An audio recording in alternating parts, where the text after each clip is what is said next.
Hello ladies and gentlemen, welcome back to another Let's Play with me, Sonic Yoda and TitansCreed, and we are doing Sonic 3D Flicky's Island, or Sonic 3D Blast if you're from the US of A. So yeah, I mean, you said you really like this.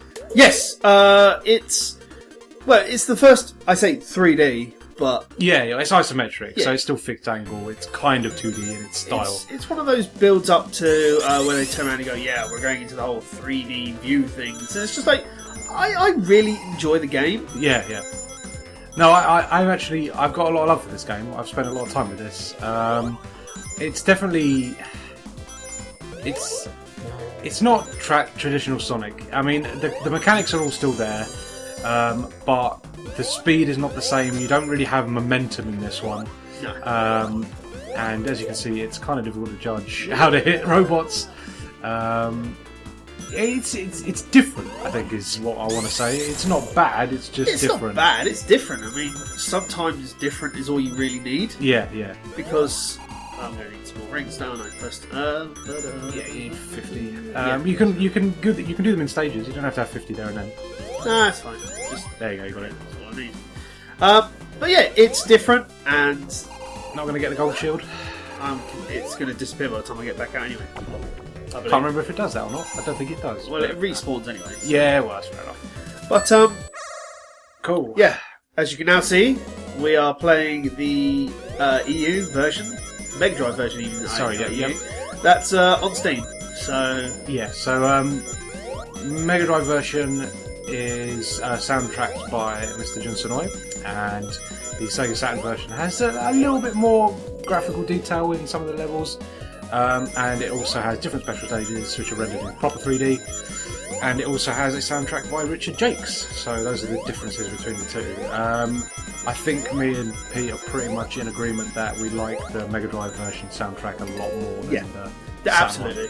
No offence to Richard Jakes, because he's a fantastic musician and composer, but I don't know, there's something...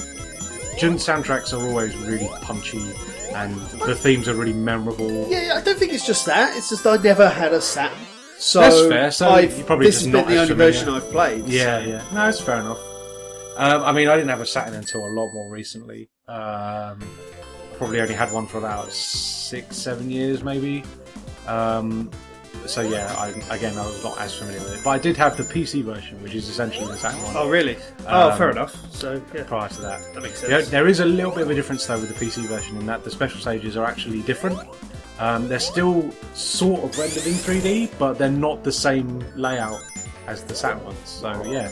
Interesting. Yeah, they continue to be different versions, but yeah. No, I played this quite a lot actually. Like, I remember getting. I used to play it a lot as a child. Like Yeah. it would be the big, it'd be the big thing I'd go and rent Yeah. from like the local shop.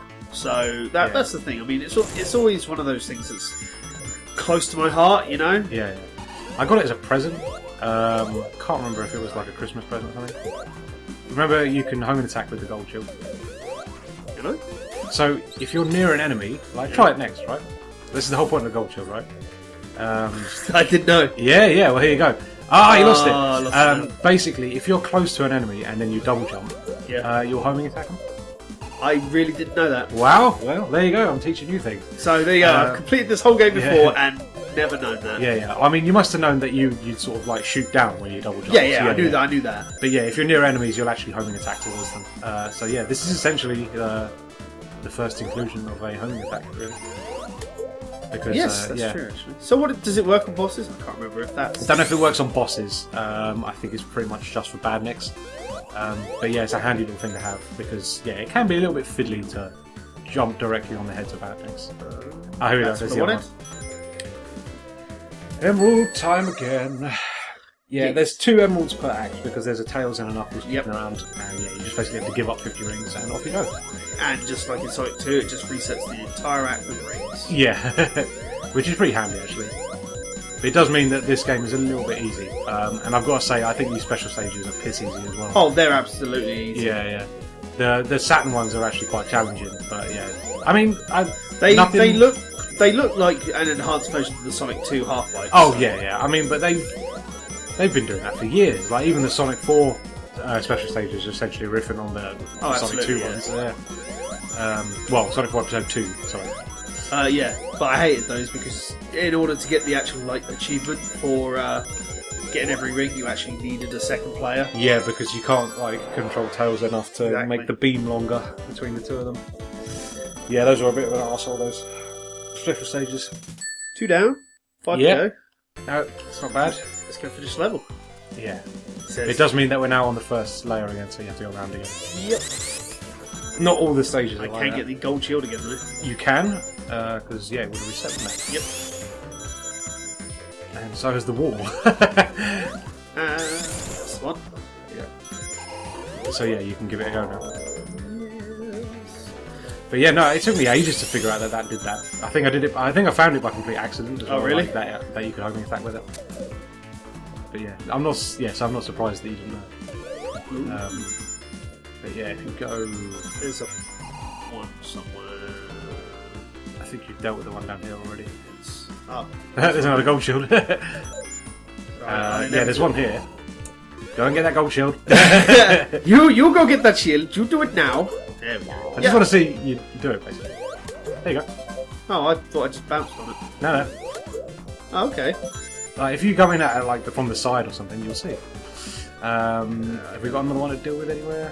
Well, there's one more. I think it's right up top. Yeah, actually. okay. I'm trying to remember this actual level. Yeah, so if you fire yourself up the left there, sort of collecting that string of rings. There we go. So it's up here somewhere, I think. There he is. There you go. Oh, well, okay then. Learn something new every day. Well, there you go. It's a handy little thing because it just makes the fiddliness of trying to jump directly on them a little bit easier. I think when I first got it, I used to just spin dash a lot of enemies because it was a lot easier than actually trying to jump on them. But yeah. Makes sense. Oh, listen to that music. It's another thing I really like about Jun's soundtracks is that he has the sort of remixed version for the second act of the same thing. It's really fun. But yeah, I'm trying to think other differences. What, between this and the Saturn version? So the Saturn one, I think the tiles have a little bit more detail to them. They have a texture to them instead of just a flat colour. I'm not really understanding of why a lot of that is. I mean, there wasn't that. It's more just to show off the fact that the machine has a little bit more power to it. Yeah, but I mean, they could have.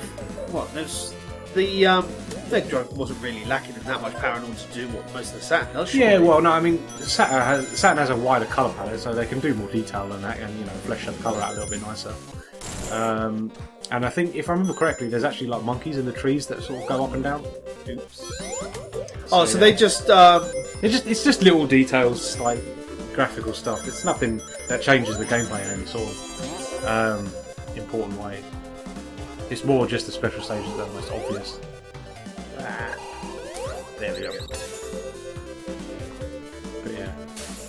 No, I think I really like this game actually. It's a lot of fun. Yeah. It's one of those things you just like to pick up again, and I can't remember where Knuckles and Tails are in the set. Oh yeah, I'll tell you. So one of them is on the left, I think. Yeah, I'm just trying to get that. No. Oh, no, you're right. Oh yeah, there we go. So you can drop those off all there already, but but then I'll die to that stupid bomb. Yes, you know what my luck's been like today. There we go. So that's the other one. Cool. No, I think the biggest problem with this is, if you play it in terms of in the order, then you're going to play 3 and Knuckles before this, aren't you? Yeah. Sonic just feels so floaty. Oh yeah. I mean, the feel of Sonic is completely different in this one. You got to really sort of take it as its own thing because it doesn't really. I mean, there's no real Sonic canon as such with this series. So. Yeah. I mean, I suppose there is if you follow the Sonic Team games, I guess, to a degree. But even those go a bit wild later on. Because this one's not developed by a Japanese studio. It's developed by Traveller's Tales. Of course it is. Did Sonic R. British studio who have now made a lot of success doing loads of Lego games. Yes. So yeah. they found their niche, and Well, they made the money off it. They do Yeah. pretty well. I mean, Lego games were a lot of fun. yeah, let's be yeah. fair. Well, I mean, the Lego games, I mean, for all intents and purposes, they're good fun, but they don't really change in style dramatically. No, it's just the content.